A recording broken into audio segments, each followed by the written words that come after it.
Hello students, সবাই ভালো আছো? আমরা আলোচনা করছিলাম হাইড্রোকার্বন নিয়ে।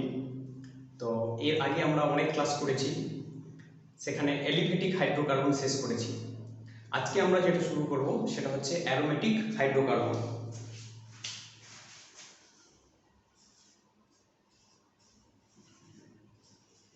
অ্যারোমেটিক হাইড্রোকার্বন এটা হচ্ছে হাইড্রোকার্বনের অপর একটা অংশ। হাইড্রোকার্বনের দুটো অংশ, একটা হচ্ছে অ্যালিফ্যাটিক হাইড্রোকার্বন আর একটা ছিল অ্যারোমেটিক হাইড্রোকার্বন। আমরা অ্যালিফ্যাটিক হাইড্রোকার্বন সম্পর্কে জেনেছি, এবার আমরা জানবো অ্যারোমেটিক হাইড্রোকার্বন সম্পর্কে। তো সবথেকে প্রথমে যেটা জানবো সেটা হচ্ছে এরিনস। এরিনস এরিনস কাকে বলে না, এক বা একাধিক বেঞ্জিন বলয় বিশিষ্ট অ্যারোমেটিক হাইড্রোকার্বন সমূহকে কি বলা হয়? এরিনস বলা হয়। কি বললাম? এক বা একাধিক বেঞ্জিন বলয় বিশিষ্ট। যেমন হচ্ছে একটা মাত্র বেঞ্জিন বলয় বিশিষ্ট এরিনস হতে পারে, এটা একটা হতে পারে, এটা হচ্ছে বেঞ্জিন, এটাও এরিনস হতে পারে। কিংবা একাধিক বেঞ্জিন বলয় যদি একসঙ্গে যুক্ত থাকে, কি বললাম? একাধিক বেঞ্জিন বলয় যদি একসঙ্গে যুক্ত থাকে,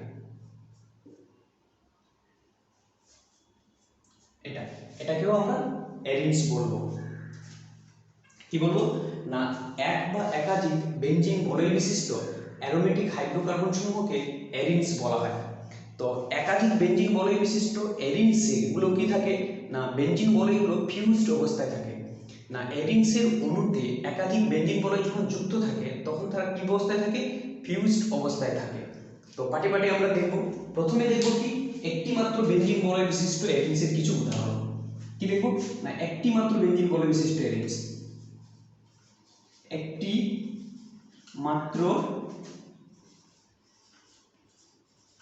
বেঞ্জিন বলয় বিশিষ্ট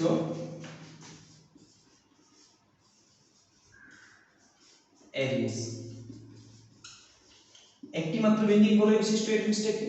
যেমন হচ্ছে বেঞ্জিন হবে, কি হবে? বেঞ্জিন হবে,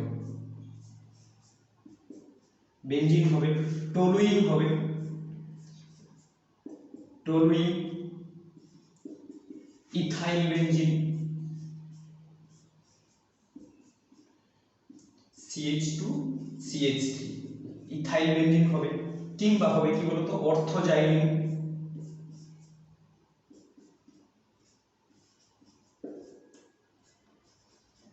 অর্থোজাইলিন, মেটাজাইলিন,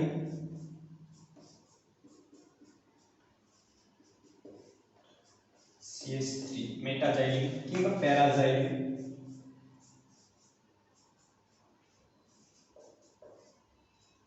CH3। তো এখানে অর্থ পজিশনে CH3 গ্রুপ থাকলে, পাশাপাশি দুটো থাকলে এটাকে বলা হয় অর্থোজাইলিন। এর নাম মেটাজাইলিন, এটা হচ্ছে কি বলতো? অর্থোজাইলিন। এর নাম হচ্ছে মেটাজাইলিন। মেটা পজিশনে CH3 গ্রুপ আছে, এই গ্রুপটার সাপেক্ষে মেটাজাইলিন। আর এটাকে বলা হয় প্যারাজাইলিন। প্যারাজাইলিন বলা হয়। কি বললাম না, এক বা একাধিক বেঞ্জিন বলয় বিশিষ্ট অ্যারোমেটিক হাইড্রোকার্বনকে কি বলা হয়? এরিনস বলা হয়। এরিনসের অণুতে একাধিক বেঞ্জিন বলয় কি থাকে? ফিউজড অবস্থায় থাকে। তো সেগুলো পরে জানবো। তো একটি মাত্র বেঞ্জিন বলয় বিশিষ্ট এরিনস, দেখো এদের প্রত্যেকের কিন্তু একটি মাত্র বেঞ্জিন রয়েছে, প্রত্যেকে একটা মাত্র বেঞ্জিন রয়েছে। তো এখানে একটি মাত্র বেঞ্জিন বলয় বিশিষ্ট এদেরকে এরিনস বলা হয়। এরপরে দেখবো আমরা কি না, ফিউজড অ্যারোমেটিক হাইড্রোকার্বন। এরপরে দেখবো কি, fused aromatic hydrocarbon.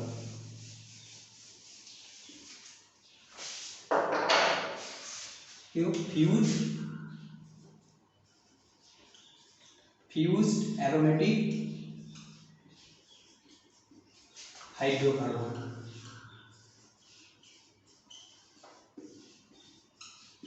Fused aromatic hydrocarbon. তো দেখো,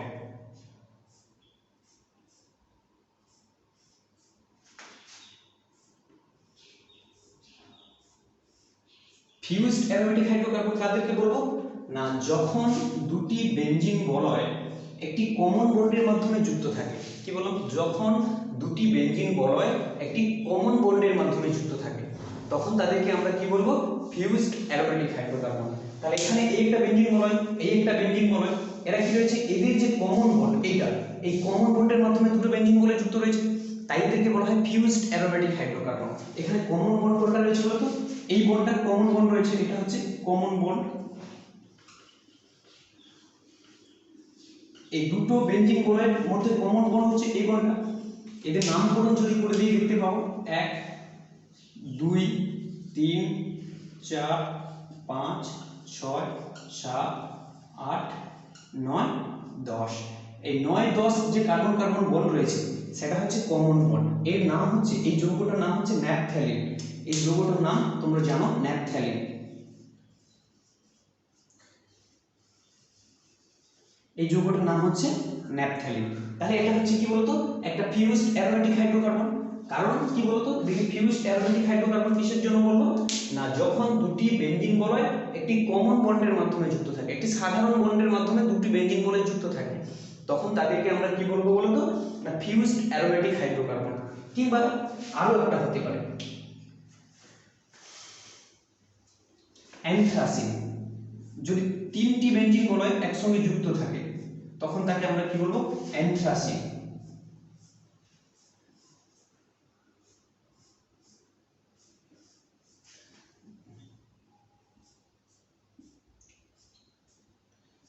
এখানে রয়েছে তিনটি বেঞ্জিন বলয় কি রয়েছে, যুক্ত রয়েছে।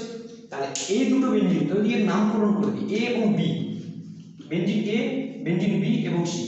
এ এবং বি এর মধ্যে কমন বন্ড কোনটা, এই বন্ডটা কমন বন্ড রয়েছে। এবং বি এবং সি যে বেঞ্জিন বন্ড রয়েছে তাদের কমন বন্ড হচ্ছে কি, এইটা এবং এইটা। তার মানে এইটা আর এইটা হচ্ছে কি বলতো এদের কমন বন্ড। এটা হচ্ছে কমন বন্ড, কমন বন্ড। এদের কমন বন্ড হচ্ছে এই বন্ড, আর এই বন্ডটা হচ্ছে কমন বন্ড। এ এবং বি এর মধ্যে কমন বন্ড হচ্ছে এটা, এবং বি এবং সি এর মধ্যে কমন বন্ড হচ্ছে কি এইটা। তাহলে এখানে দেখতে পাচ্ছি আমরা দুটো কমন বন্ড রয়েছে, এদের হচ্ছে দুটো কমন বন্ড রয়েছে এদের মধ্যে। তো এটাও একটা ফিউজড অ্যারোমেটিক হাইড্রোকার্বন। এর নাম হচ্ছে অ্যানথ্রাসিন। এর নাম অ্যানথ্রাসিন, এর নাম অ্যানথ্রাসিন। এছাড়াও রয়েছে, যদি এই বেঞ্জিন বলয়টা এই জায়গায় থাকতো তখন কি হতো, ফিনাল 3 হয়ে যেত।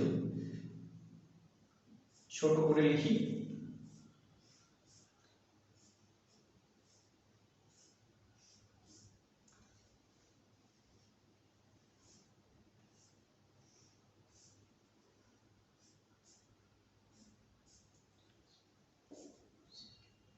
এই এর নাম হচ্ছে কি বলতো, ফিনাল 3। এর নাম হচ্ছে, এখানেও দুটো বেঞ্জিন বলয় রয়েছে, একটা কমন বন্ড রয়েছে।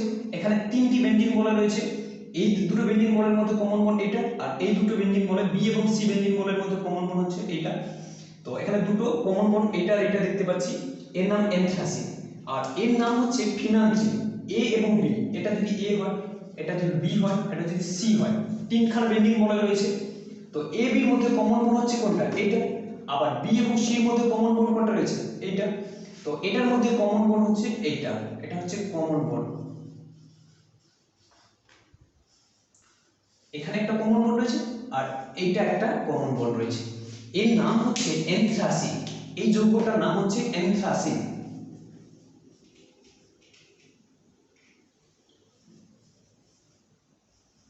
এই যৌগটার নাম হচ্ছে অ্যানথ্রাসিন। তাহলে আমরা ফিউজড অ্যারোমেটিক হাইড্রোকার্বন কাদেরকে বলবো না, যখন দুটি বেঞ্জিন বলয় একটি কমন বন্ডের মাধ্যমে যুক্ত থাকে তখন তাদেরকে আমরা বলবো ফিউজড অ্যারোমেটিক হাইড্রোকার্বন। এরপরে আমরা যেটা জানবো সেটা হচ্ছে বিচ্ছিন্ন বলয় বিশিষ্ট অ্যারেস। বিচ্ছিন্ন বলয় বিশিষ্ট অ্যারেস,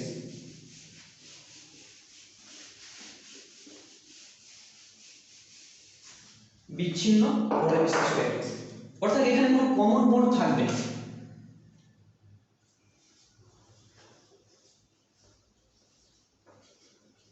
বিচ্ছিন্ন বলয় বিশিষ্ট অ্যারেস। অ্যারেস তো হবে কিন্তু তারা কি বলতো ফিউজড অবস্থায় থাকবে না, অর্থাৎ যুক্ত অবস্থায় থাকবে না, এখানে কোনো কমন বন্ড থাকবে না। তো সেটা হচ্ছে অ্যারেস। যেমন হচ্ছে কি একটা নাম দিয়ে দেবো,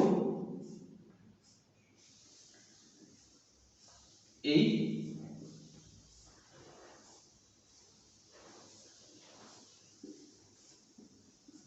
দেখো এখানে দুটো বেঞ্জিন বলয় যুক্ত রয়েছে, কিন্তু এরা কমন বন্ডের মাধ্যমে যুক্ত নয়, এরা কার্বন কার্বন একটা বন্ধনের মাধ্যমে যুক্ত রয়েছে।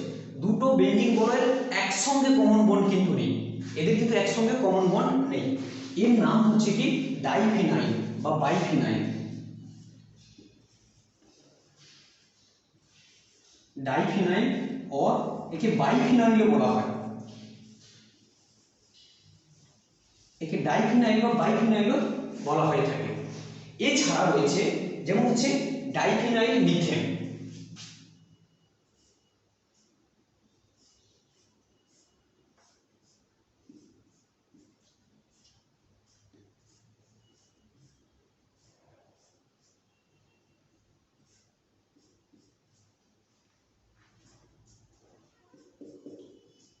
এর নাম হচ্ছে ডাইফিনাইল মিথেন। এর নাম কি? এর নাম ডাইফিনাইল মিথেন। এর নাম হচ্ছে ডাইফিনাইল মিথেন।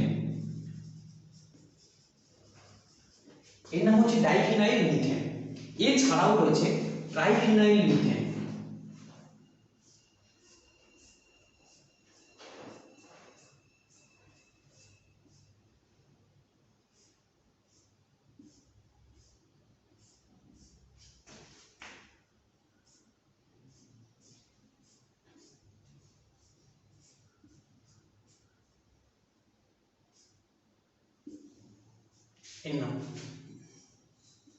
এর নাম হচ্ছে ট্রাইফিনাইল মিথেন। মিথেনের তিনটে হাইড্রোজেন তিনটে ফিনাইল গ্রুপ দ্বারা প্রতিস্থাপিত হয়েছে। এখানে মিথেনের দুটো হাইড্রোজেন দুটো ফিনাইল গ্রুপ দ্বারা প্রতিস্থাপিত হয়েছে। এর নাম হচ্ছে ট্রাইফিনাইল মিথেন।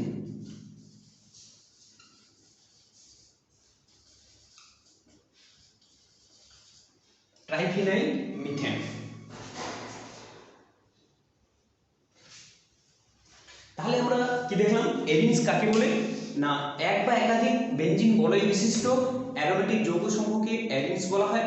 না এরিনসের অণুতে যখন দুটো বেঞ্জিন বলয় একটি কমন বন্ডের মাধ্যমে যুক্ত থাকে তখন তাদেরকে আমরা কি বলেছিলাম বলতো? Fused aromatic hydrocarbon. আর এছাড়া রয়েছে বিচ্ছিন্ন বলয় বিশিষ্ট এরিনস কাদেরকে বলবো? না এখানে দুটো বেঞ্জিন বলয় তো যুক্ত থাকবে কিন্তু একটা কমন বন্ড এদের মধ্যে থাকবে না, একটা আলাদা কোনো বন্ধনের মাধ্যমে দুটো বন্ড যুক্ত থাকবে, আলাদা কোনো বন্ডের মাধ্যমে দুটো দুই বা ততোধিক অ্যারোমেটিক যৌগ এখানে কি থাকবে? যুক্ত থাকবে। তাকে বলা হয় কি বিচ্ছিন্ন বলয় বিশিষ্ট এরিনস। এরপরে আমরা যেটা জানবো সেটা হচ্ছে structure of benzene.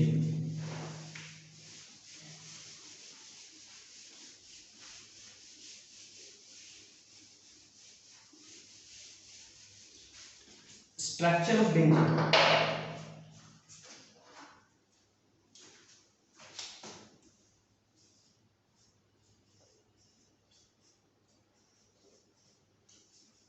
Structure of benzene. Structure of benzene. Structure of benzene কি? না বেনজিনের আণবিক সংকেত কি? C6H6। বেনজিনের আণবিক সংকেত হচ্ছে C6H6, কিন্তু সমসংখ্যক কার্বন পরমাণুযুক্ত সম্পৃক্ত হাইড্রোকার্বন N-হেক্সেন এর সংকেত হচ্ছে C6H14। তাহলে বেনজিনের যে সংকেত সেটা আমরা কি দেখলাম? বেনজিন। বেনজিন এর সংকেতটা কি?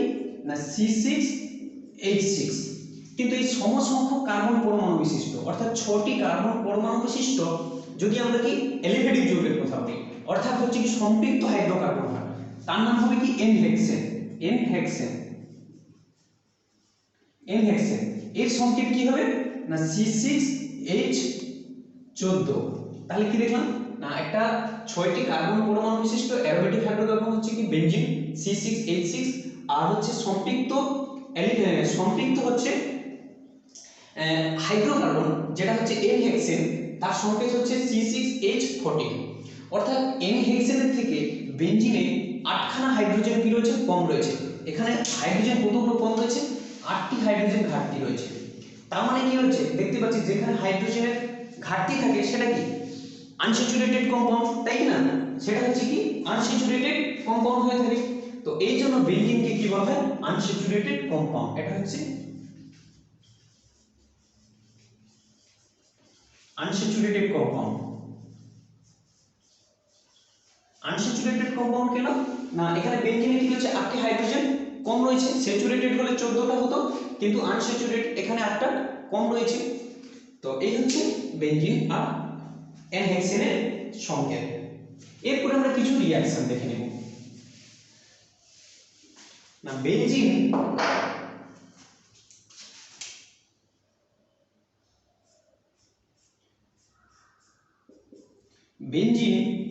সূর্যালোকের উপস্থিতিতে ক্লোরিন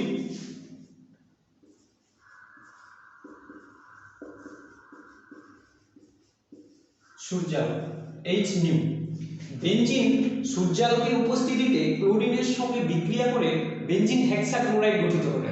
কি বললাম না বেনজিন সূর্যালোকের উপস্থিতিতে ক্লোরিনের সঙ্গে যুক্ত হয়ে এটা ক্লোরিন Cl2 ক্লোরিনের সঙ্গে যুক্ত হয়ে কি গঠন করে বেনজিন হেক্সাক্লোরাইড গঠিত করে।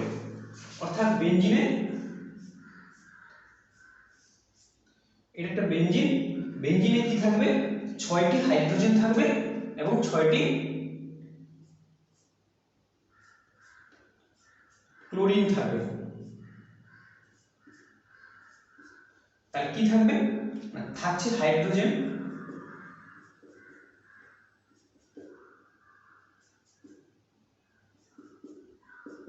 সেই সঙ্গে থাকছে 6টি ক্লোরিন থাকছে।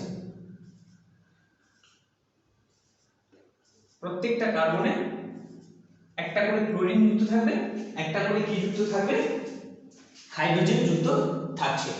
তো এটাকে আমরা লিখতে পারি বেনজিনে কি কার্বন 6টা রয়েছে 1 2 3 4 5 6 6টা কার্বন রয়েছে C6, হাইড্রোজেন 6টা রয়েছে H6 এবং ক্লোরিন 6টা রয়েছে, ক্লোরিন রয়েছে 6টা।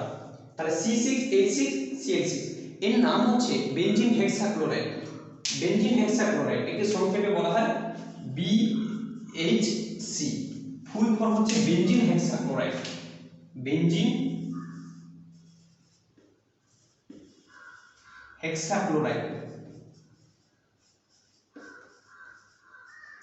Benzene hexachloride. তাহলে কি বললাম সূর্যালোকের উপস্থিতিতে বেনজিন ক্লোরিনের সঙ্গে যুক্ত হয়ে কি গঠন করে বেনজিন হেক্সাক্লোরাইড গঠন করে। নম্বর 1। দ্বিতীয়ত কি দেখব না বেনজিন যদি হাইড্রোজেনের সঙ্গে যদি যুক্ত হয় বেনজিন যদি হাইড্রোজেনের সঙ্গে যুক্ত হয় তাহলে কি হবে নিকেল চূর্ণ অনুঘটক হাইড্রোজিনেশন হবে 200 ডিগ্রি সেন্টিগ্রেড টেম্পারেচার লাগবে। তাহলে 6টা হাইড্রোজেন বেনজিন বলে ঢুকবে অর্থাৎ হাইড্রোজিনেশন হবে। না নিকেল চূর্ণ অনুঘটকের উপস্থিতিতে 200 ডিগ্রি সেন্টিগ্রেড তাপমাত্রায় বেনজিনের সঙ্গে হাইড্রোজেনের বিক্রিয়ায় সাইক্লোহেক্সেন উৎপন্ন হয়। কি উৎপন্ন হয় সাইক্লোহেক্সেন উৎপন্ন হয়। সাইক্লোহেক্সেন মানে এখানে সবগুলোই হাইড্রোজেন হয়ে যাবে, প্রত্যেকটা কার্বনে দুটো করে হাইড্রোজেন যুক্ত হয়ে সাইক্লোহেক্সেন।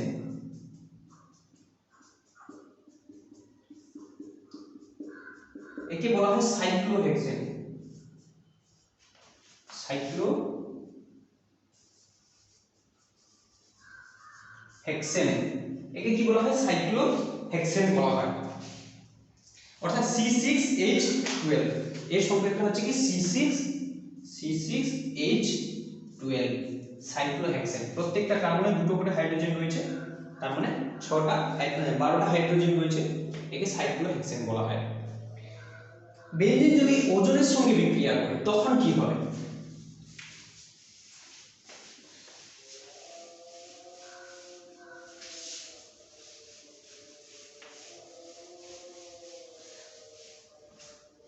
বেনজিনের সঙ্গে ওজনের যদি বিক্রিয়া হয়। তৃতীয়ত বেনজিনের সঙ্গে 3 অণু ওজন এর যদি বিক্রিয়া হয় বেনজিন ট্রাইওজেনাইড গঠিত হবে। কি বললাম বেনজিন ট্রাইওজেনাইড গঠিত হবে। এখানে একটা কার্বন, এখানে একটা কার্বন, এখানে একটা carbon, carbon carbon carbon, benzene triozonide গঠিত হবে। এটা হচ্ছে কি বেনজিন ট্রাই ওজোনাইট গঠিত হবে।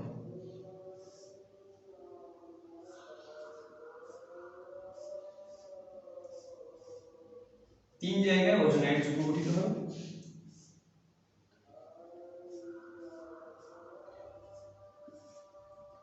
এটাকে বলা হয় বেনজিন ট্রাই ওজোনাইট।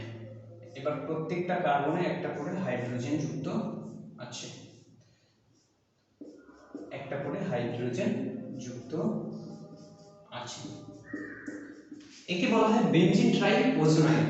এর নাম হচ্ছে বেনজিন ট্রাই ওজোনাইট। এর নাম বেনজিন ট্রাই ওজোনাইট। এর নাম হচ্ছে বেনজিন ট্রাই ওজোনাইট। অর্থাৎ বেনজিন ওজোনের সঙ্গে বিক্রিয়া করে বেনজিন ট্রাই ওজোনাইট গঠন করে। এরপরে যেটা আমরা জানবো যে orbital structure of benzene. Orbital structure of benzene.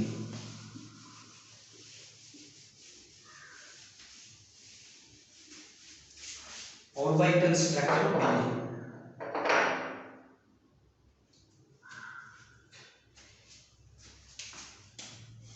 orbital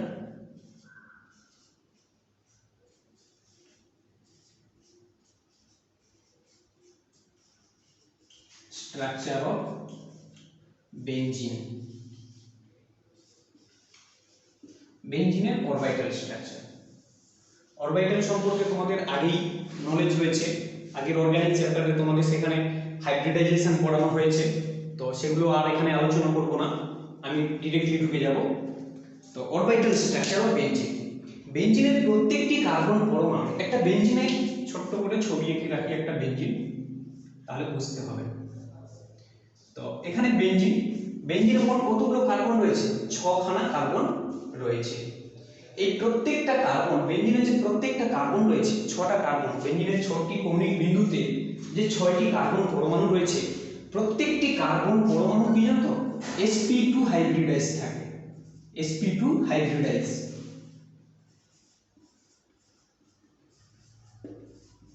sp2 hybridise থাকে। বেনজিনের যে 6খানা কার্বন পরমাণু রয়েছে, প্রত্যেকটা কার্বন পরমাণু হচ্ছে sp2 হাইব্রিডাইজ রয়েছে।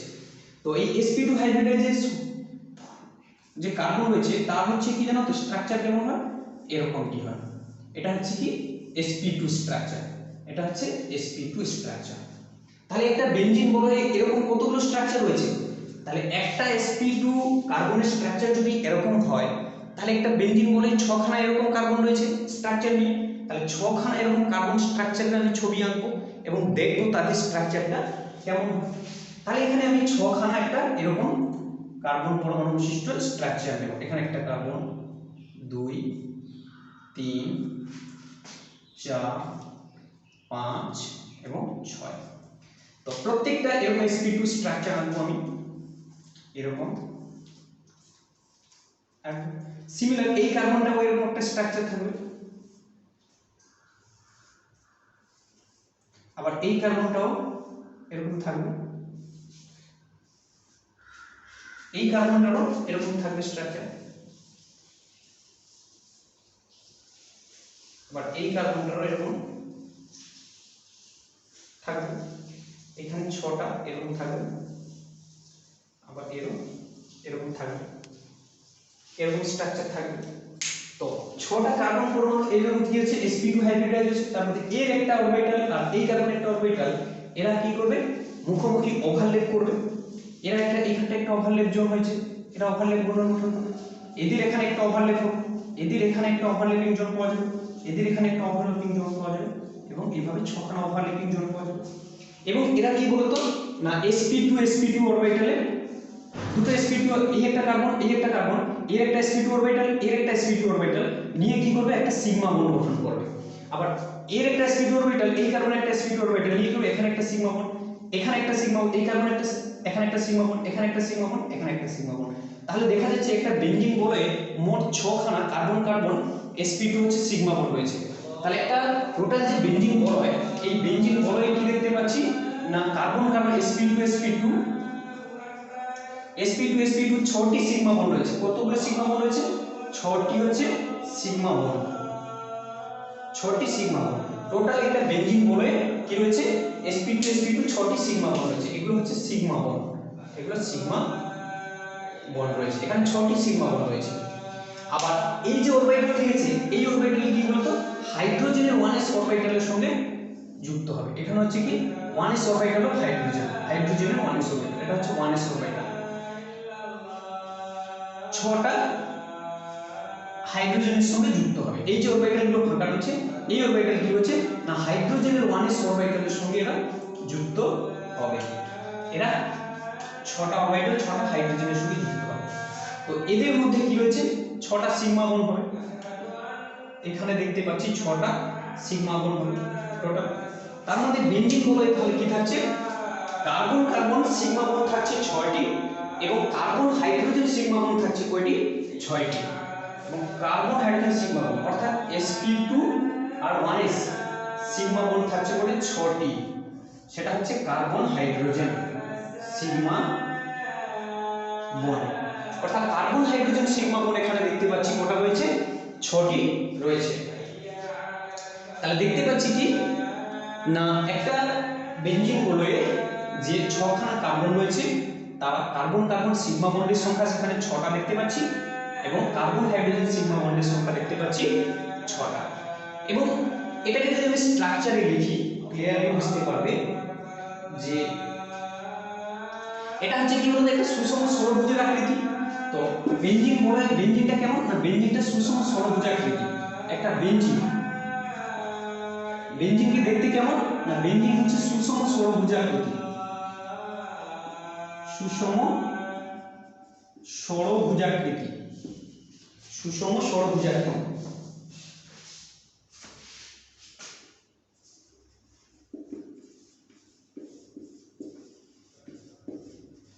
সুষম ষড়ভুজাকৃতি। তো এটা একটা ষড়ভুজের আকৃতির মতো সুষম ষড়ভুজাকৃতি। আর হচ্ছে কি না এখানে যে কার্বনগুলো রয়েছে এই কার্বন এই কার্বন এই কার্বন প্রত্যেকটা কার্বনের মধ্যে যে অ্যাঙ্গেল সেটাকে ছবিটাকে দেখাই। এটাকে যদি আমরা একটা ছবিতে লিখি তাহলে দেখতে পাবো যে এভাবে যদি স্ট্রাকচারটা দেই তাহলে কি হবে না প্রত্যেকটা যে কার্বন এই কার্বন হচ্ছে কি বলতো প্রত্যেকটা কার্বনের হচ্ছে 120 ডিগ্রি প্রত্যেকটা কার্বন, অর্থাৎ কার্বন কার্বন কার্বন, অর্থাৎ এখানে এই ষড়ভুজের মধ্যে কার্বন কার্বন কার্বন যে বন্ড অ্যাঙ্গেল সেটা হচ্ছে 120 ডিগ্রি। কিংবা hydrogen carbon carbon, hydrogen carbon carbon এদের মধ্যে যে বন্ড অ্যাঙ্গেল এটাও হচ্ছে কি 120 ডিগ্রি। কিংবা হচ্ছে কি হাইড্রোজেন কার্বন কার্বন এদের মধ্যে যে বন্ড অ্যাঙ্গেল সেটা হচ্ছে 120 ডিগ্রি। কি বললাম না বেঞ্জিনে carbon carbon carbon bond angle হচ্ছে কি 120 ডিগ্রি কিংবা হাইড্রোজেন কার্বন কার্বন এদের মধ্যে যে বন্ড অ্যাঙ্গেল 120 ডিগ্রি। এবারে দেখবে যে প্রত্যেকটা কার্বন পরমাণুতে একটি করে 2p-z অরবিটাল থাকে। কি থাকে প্রত্যেকটা কার্বন পরমাণুতে এবং উপরের দিকে এরকম উপরের দিকে একটা করে অরবিটাল থাকে, প্রত্যেকটাতে এইভাবে উপরের দিকে করে একটা করে অরবিটাল থাকে। এভাবে 6টা 2p-z অরবিটাল থাকে এবং সেই 2p-z অরবিটালে 6টা ইলেকট্রন থাকে। তো সেটাকে আমি দেখাচ্ছি যে বেঞ্জিনের যে 6টা কার্বন রয়েছে প্রত্যেকটা কার্বনে একটা করে অরবিটাল এবং উপরের দিকে থাকে, সেটা দেখাচ্ছি।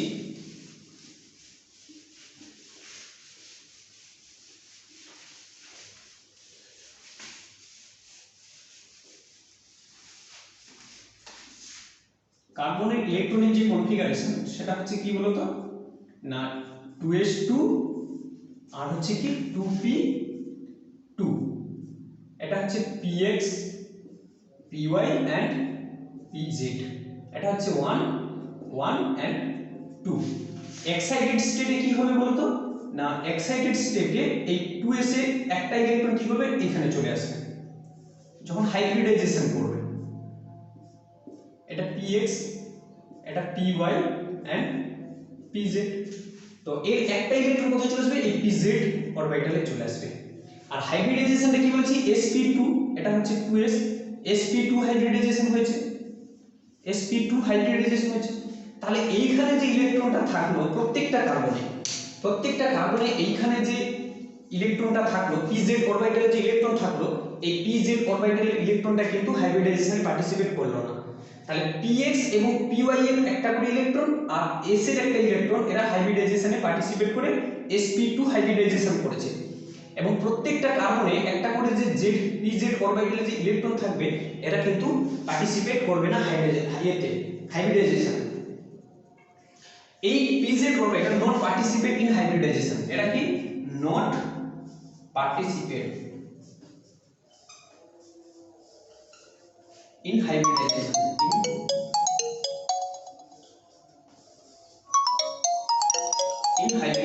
এরা হাইব্রিডাইজেশনে পার্টিসিপেট করে না।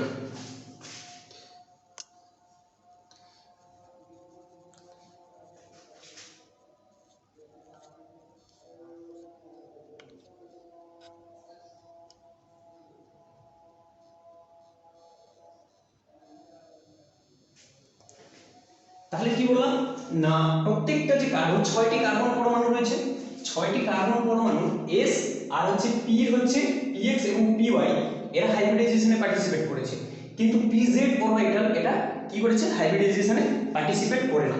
তার মানে কি প্রত্যেকটা কার্বনে একটা করে অরবিটাল কি থাকে ভ্যাকেন্ট থাকে। তাহলে এদেরকে যদি আমি দেখি কিভাবে দেখব না ঠিক এভাবে থাকবে, যদি এদেরকে ছবি দিয়ে দেখানো যায় তাহলে এইভাবে একটা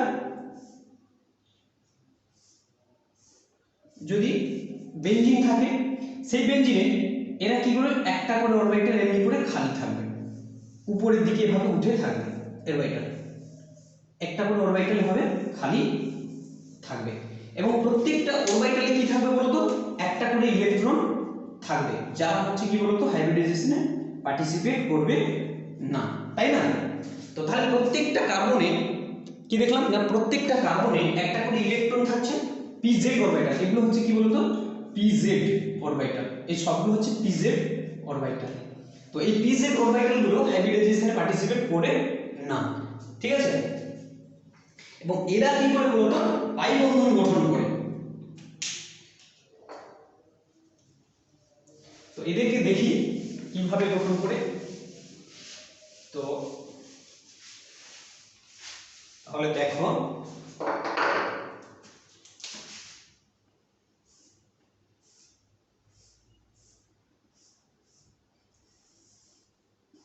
একটা করে pz অরবিটাল থাকে এবং প্রত্যেকটা অরবিটালে কি থাকে একটা করে ইলেকট্রন থাকে।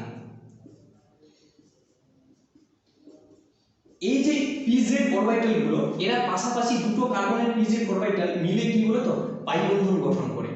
তো এই কার্বনের পাই যে pz অরবিটাল দুটো মিলে পাই বন্ধন গঠন করতে পারে, আবার এই কার্বনের pz অরবিটাল মিলে পাই বন্ধন গঠন করতে পারে, আবার এই কার্বনের pz অরবিটাল মিলে কি গঠন করতে পারে না পাই বন্ধন গঠন করতে পারে। তো দেখবো আমি এরা কিভাবে পাই বন্ধন গঠন করছে।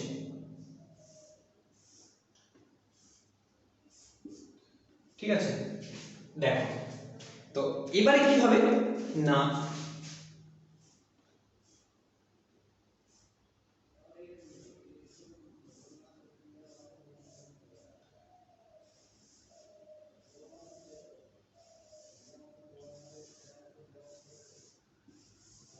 ঠিক আছে। তাহলে যদি আমি প্রথমে এই দুটো কার্বনকে ধরি, এই কার্বন আর এই কার্বনের pz অরবিটাল এরা কি করে বলতো যদি পাই বন্ধন গঠন করে তাহলে কি হবে এদের মধ্যে এভাবে পাই বন্ধন গঠন হতে পারে। ঠিক আছে, এই দুটো কার্বনই আবার এই দুটো কার্বন নিয়েও হতে পারে, অর্থাৎ এই ডটেড থেকে যদি আমি লাইন টেনে দিই খুব ভালো হবে, খুব সুন্দর হবে বুঝতে। তাহলে দেখো যে এইটা একটা এই কার্বনের হচ্ছে কি pz অরবিটাল মিলে পাই বন্ধন গঠন করতে পারে। আবার কি হতে পারে না এই কার্বন এবং এই কার্বন এর যে একটা pz অরবিটাল ইলেকট্রন রয়েছে আর এই কার্বনের pz অরবিটাল রয়েছে এদের মধ্যে একটা পাই বন্ধন হতে পারে, কিংবা এমন হতে পারে আর এরা কি করবে হতে পারে। তাহলে এইভাবে এরা পাই বন্ধন গঠন করে, তাই না, দিয়ে কি গঠন করতে পারে এরকম একটা বেন্ডিং স্ট্রাকচার হবে। তাহলে কি হবে এখানে একটা পাই বন্ধন দেখতে পাচ্ছি, এখানে একটা পাই বন্ধন হলো আর এখানে একটা পাই বন্ধন হলো, এরকম একটা বেন্ডিং বল স্ট্রাকচার হতে পারে। কিংবা আমি এই দুটো কার্বন নিলাম, এই স্ট্রাকচারে কি রয়েছে এটা নিয়েছি, আমি এটা নেব না, এই কার্বন আর এই কার্বনে নেব। তাহলে এই কার্বন আর এই কার্বন এই যে pz অরবিটাল রয়েছে তারাও নিজেদের মধ্যে কি করতে পারে, পাই বন্ধন গঠন করতে পারে। তারা কি করে, এরকম যদি হতে পারে।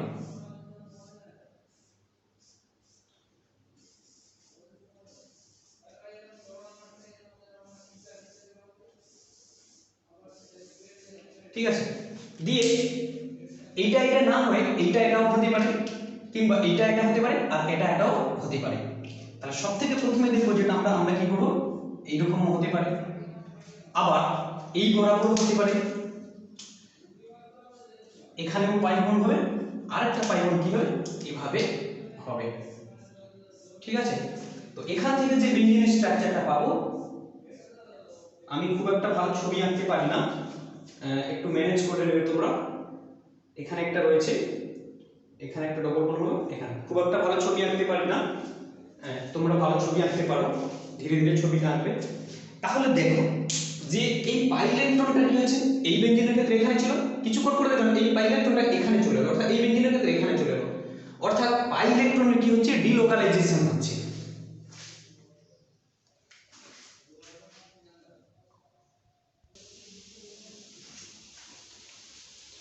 সরি ব্রাদার, কারেন্ট চলে গেছিল, আবার কারেন্টটা এলো।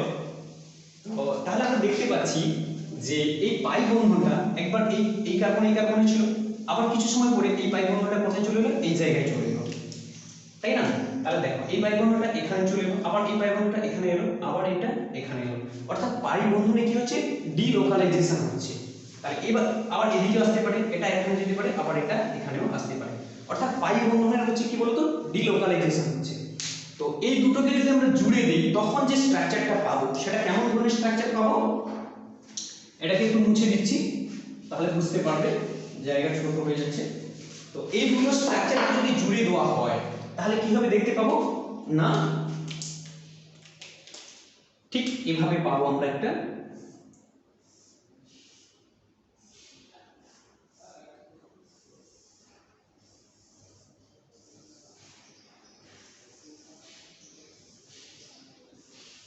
অর্থাৎ এদের যে হচ্ছে কি বলতো, ইলেকট্রনের ডিলোকালাইজেশন হচ্ছে, এদের প্রত্যেকের উপরে উপরে যাবে।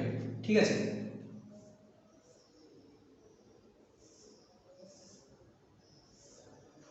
এইভাবে যাবে, উপরে উপরে থাকবে। আর একটা যেটা থাকবে সেটা হচ্ছে নিচের দিকটা, সেটা হচ্ছে কি বলতো, এইভাবে থাকবে, এইভাবে। ইলেকট্রন মেঘগুলো কি থাকবে বলতো, পাই ইলেকট্রনগুলো বেঞ্জিন বোর্ডের ঠিক উপরে এবং নিচে। ঠিক আছে, তো এদের উপরের লোকগুলোকে ধরবো একবার, প্রত্যেকটা হলো, আর একবার কি ধরবো, এদের নিচের লোকগুলোকে ধরবো। তো দেখতে পাচ্ছি যে পাই ইলেকট্রনগুলো সেগুলো কি থাকছে, বেঞ্জিন বোর্ডের কার্বন কাঠামোর উপরে এবং নিচে ইলেকট্রন ক্লাউড সৃষ্টি করে। কি করে না, এরা কি করে বেঞ্জিন বোর্ডে, এটাকে যদি ভালো করে দেখানো হয় তাহলে কি হবে ভালো করে বুঝতে পারবে। এভাবে যদি দেখাই যে পাই ইলেকট্রনগুলো কি করে, এই যে পাই ইলেকট্রনগুলো, এই পাই ইলেকট্রনগুলো কি করে বেঞ্জিন বোর্ডে উপরে এবং নিচে ইলেকট্রন ক্লাউড সৃষ্টি করে, অর্থাৎ ইলেকট্রন মেঘের সৃষ্টি করে। এইভাবে উপরে, এইভাবে উপরে এবং নিচে ইলেকট্রন মেঘের সৃষ্টি করে। ঠিক আছে, এইভাবে একটা থাকে, একটা ইলেকট্রন মেঘ উপরে থাকে, আর একটা ইলেকট্রন মেঘ কোথায় থাকে, বেঞ্জিন বোর্ডের ঠিক নিচের দিকে থাকে। যদি বেঞ্জিন বোর্ডটা থাকে মাঝখানে, এরকম উপরে এবং নিচে কিছুটা ইলেকট্রন মেঘ এখানে সৃষ্টি, আবার কিছুটা ইলেকট্রন মেঘ এখানে সৃষ্টি হয়।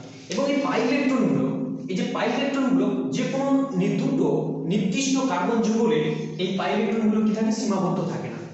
কি বললাম, বেঞ্জিন বোর্ডের যে পাই ইলেকট্রনগুলো, এই পাই ইলেকট্রনগুলো যে কোনো দুটো কার্বন যুগলে আবদ্ধ থাকে না। এরা কি করে বলতো, ডিলোকালাইজড হয়ে যায়। এরা কি করে না, অনবরত ডিলোকালাইজড হতে থাকে। এবং এরা কি করে, যে ইলেকট্রন ক্লাউড সৃষ্টি করে, সেই ইলেকট্রন ক্লাউডটা কি থাকে, বেঞ্জিন বোর্ডের উপরে এবং নিচে দুটো ইলেকট্রন ক্লাউডে সৃষ্টি করে। ঠিক আছে, এরপরে যেটা আমরা জানবো সেটা হচ্ছে কি, অ্যারোমেটিসিটি। Aromaticity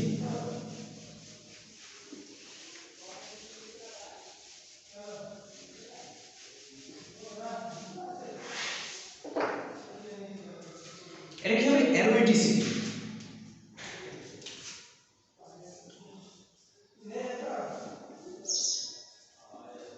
aromaticity, aromaticity. তো এই অ্যারোমেটিসিটি নামটা কোথা থেকে এসেছে, এই অ্যারোমেটিসিটি নামটা এসেছে অ্যারোমা থেকে। অ্যাকচুয়ালি অ্যারোমেটিসিটি নামটা এসেছে অ্যারোমা থেকে। অ্যারোমা থেকে নামটা এসেছে। সরি, এ আর আর ওভাবে স্পেলিংটা মিস্টেক হয়ে গেছে। অ্যারোমা থেকে এসেছে। অ্যারোমেটিসিটি কথাটা এসেছে অ্যারোমা থেকে। এই অ্যারোমা কথার অর্থ হচ্ছে মিন্স সুইট,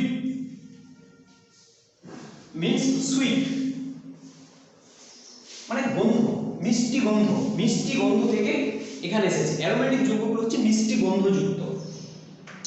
তো এদের ক্যারেক্টারটা কি না, character of aromatic compound, character of aromatic compound. Aromatic কম্পাউন্ডের চরিত্রগুলো কি না, এক নম্বর চরিত্র হচ্ছে অ্যারোমেটিক যৌগ মাত্রই সাইক্লিক প্লেনার হবে। এক নম্বর হচ্ছে কি না সাইক্লিক প্লেনার,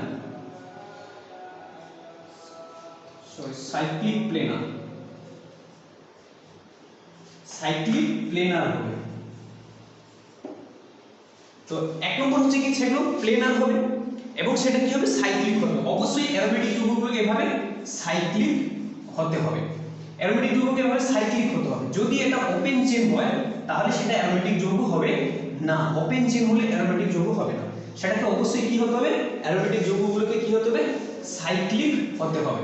অ্যারোমেটিক যৌগ হতে গেলে তাকে অবশ্যই কি হতে হবে সাইক্লিক হতে হবে। এভাবে ওপেন চেইন হলে হবে না এবং তাকে কি হবে প্লেনে হবে, একটা নির্দিষ্ট প্লেনে থাকতে হবে এটা। আর কি বললাম না একই আণবিক সংকেত বিশিষ্ট অ্যারোমেটিক যৌগ অ্যালিফেটিক যৌগের থেকে হচ্ছে কি অনেক বেশি স্টেবল হয়ে থাকে। কি বললাম, একই আণবিক সংকেত বিশিষ্ট aromatic compound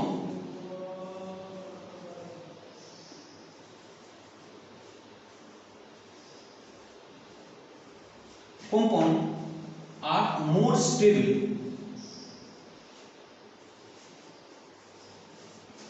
than aliphatic compound. Aliphatic compound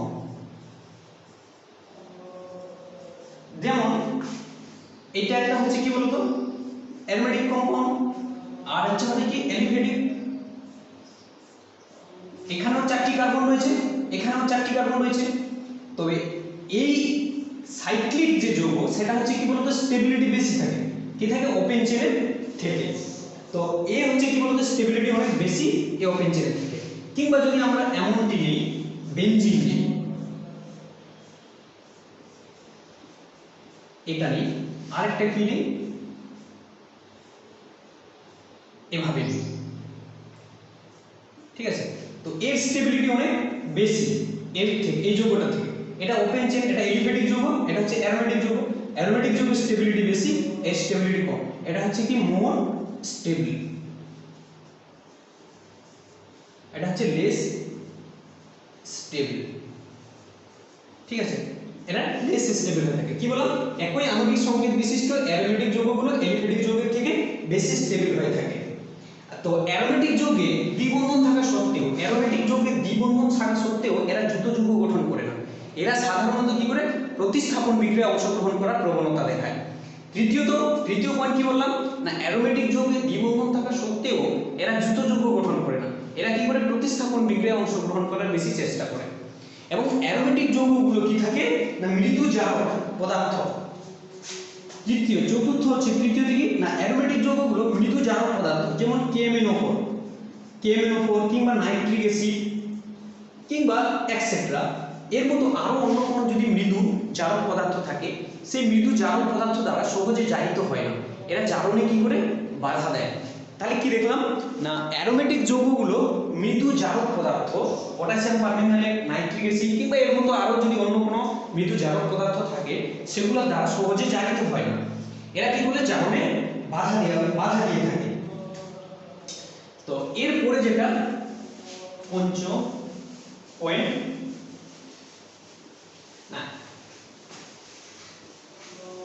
aromatic বলয়ে যদি OH গ্রুপ থাকে তাহলে সেটা কি হবে মৃদু আম্লিক ধর্মের হবে। অ্যারোমেটিক যৌগে যদি OH গ্রুপ থাকে, একটা গ্রুপ থাকে সেটা কি হবে, আম্লিক হবে, অ্যাসিডিক হবে, অ্যাসিডিক হবে। কিন্তু যদি অ্যালিফেটিক যৌগে যদি OH থাকে তাহলে সেটা অ্যালকোহলিক হবে। এটা কি হবে, অ্যালকোহলিক হবে, এটা অ্যাসিডিক হবে না। কারণটা কি বলতো, এর প্লাস আই এফেক্টের জন্য কি হবে না, এখানে ইলেকট্রন ডেনসিটি অনেক বেশি হয়ে যাবে। আর ইলেকট্রন ডেনসিটি বেশি হয়ে যাওয়ার জন্য এদের OH বন্ধনটা কি হবে, স্ট্রং হয়ে যাবে।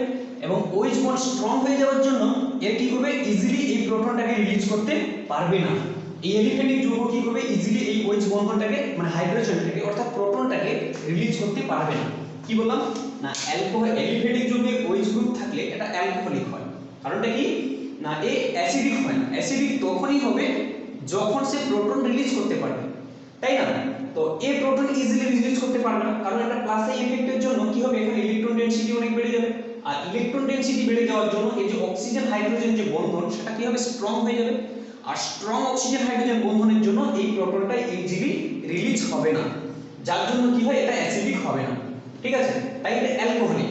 কিন্তু যদি একটা অ্যারোমেটিক যৌগে OH গ্রুপ থাকে, তো H বন্ধন থাকলে এই যে লোন পেয়ার ইলেকট্রন, এই লোন পেয়ার ইলেকট্রন কি হবে না, পাই ডি এই যে কনজুগেশনে অংশগ্রহণ করবে। এ কি করবে, কনজুগেশনে অংশগ্রহণ করবে, অর্থাৎ ডিলোকালাইজড হয়ে যাবে।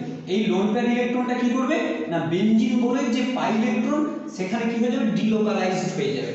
যার জন্য কি হবে না, এখানে ইলেকট্রনের ঘাটতি হবে এবং OH বন্ধনটা কি হবে, লুজ হয়ে যাবে। তখন কি করবে, এ ইজিলি এই প্রোটনটাকে রিলিজ করতে পারবে।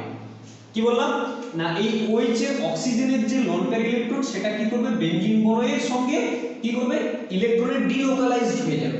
ফলে এখানে ইলেকট্রনের ঘাটতি হবে, OH বন্ধনটা দুর্বল হয়ে যাবে এবং এই অক্সিজেন কি করবে, এই হাইড্রোজেনটাকে বা প্রোটনটাকে রিলিজ করতে পারবে। আর এই হাইড্রোজেনটাকে রিলিজ করতে পারবে বলেই সেটা অ্যাসিডিক হবে। আমরা জানি অ্যাসিডিক তখনই হবে যে যত বেশি প্রোটন রিলিজ করবে সে তত বেশি অ্যাসিডিক হবে।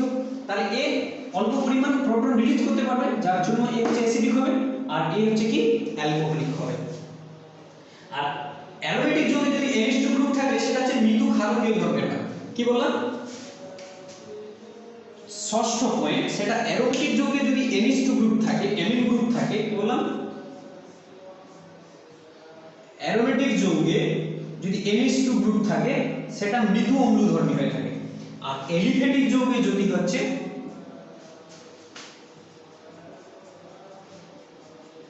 অ্যালিফেটিক যৌগে যদি কি থাকে, অ্যালিফেটিক যৌগে যদি NH2 গ্রুপ থাকে সেটা হচ্ছে তীব্র ক্ষারকীয় হবে। এটা কি হবে, তীব্র ক্ষারকীয়, এটা হচ্ছে মৃদু ক্ষারকীয়। অ্যারোমেটিক যৌগে যদি NH2 গ্রুপ থাকে সেটা হবে মৃদু ক্ষারকীয়। কারণটা কি না, নাইট্রোজেনের যে লোন পেয়ার ইলেকট্রন রয়েছে সেটা কি হবে, এই বেনজিন বলের সঙ্গে কি হবে, ডিলোকালাইজড হয়ে যাবে। ঠিক আছে, বেনজিন বলে ডিলোকালাইজড হয়ে যাবে। কিন্তু এখানে দেখতে পাচ্ছি কি বলতো, প্লাস আই এফেক্টের জন্য এখানে ইলেকট্রন ডেনসিটি হচ্ছে কি বেশি হয়ে যাবে। এখানে কি ইলেকট্রন ডেনসিটি অ্যালিফেটিক যৌগে বেশি হয়ে যাবে, electron density increase on nitrogen atom. এখানে কি হবে না, ইলেকট্রন ডেনসিটি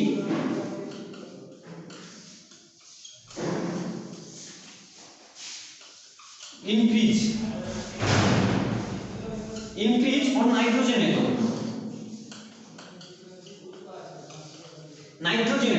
নাইট্রোজেনের উপরে ইলেকট্রন ডেনসিটি বৃদ্ধি পাবে। যার যত বেশি ইলেকট্রন ডেনসিটি হবে সে তত তীব্র কি হবে, ক্ষারকীয় হবে, কারণ সে তত বেশি প্রোটনকে নিজের দিকে টেনে নিতে পারবে। ইলেকট্রন ডেনসিটি যত বেশি হবে সে তত কি হবে, প্রোটনকে নিজের দিকে টানতে বেশি পারবে, ফলে তার ক্ষারকীয় ধর্ম তত হবে কি বেশি। আর এখানটায় কি দেখতে পাচ্ছি, যদি অ্যারোমেটিক যৌগে কোনো NH2 গ্রুপ যুক্ত থাকে সেই নাইট্রোজেনের যে ইলেকট্রন সেটা বেনজিন বলয়ের সঙ্গে কি হয়ে যাবে, ডিলোকালাইজড হয়ে যাবে, অর্থাৎ ইলেকট্রন ডেনসিটি ডিক্রিজ করবে। এখানে কি হবে, electron density decrease on nitrogen atom, electron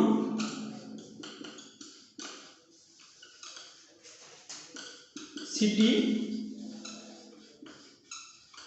decrease on nitrogen atom. ফলে কি হয়, এটা হচ্ছে কি মৃদু ক্ষারকীয় হয়, আর এটা হচ্ছে কি তীব্র ক্ষারকীয়। কি বললাম, এটা মৃদু ক্ষারকীয়, এটা হচ্ছে মৃদু ক্ষারকীয়, আর এটা হচ্ছে কি বলতো তীব্র ক্ষারকীয়।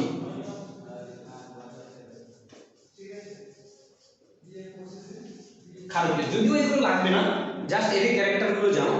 ঠিক আছে, তো এর পরের ক্লাসে আমরা আলোচনা করব ক্লাসিফিকেশন অফ হচ্ছে অ্যারোমেটিসিটি। সেখান থেকে আমাদের খুব ইম্পর্টেন্ট, নেক্সট ক্লাস থেকে আমরা ভাইটাল জায়গায় ঢুকে যাব। আজকে ইন্ট্রোডাকশন ক্লাস ছিল তোমাদের অ্যারোমেটিক হাইড্রোকার্বনের এতটা, এরপর থেকে আমরা ঢুকে যাব ক্লাসিফিকেশন অফ অ্যারোমেটিসিটি, সেটা খুব ভাইটাল জায়গা। আজকে এতটা, আবার দেখা হচ্ছে নেক্সট ক্লাসে।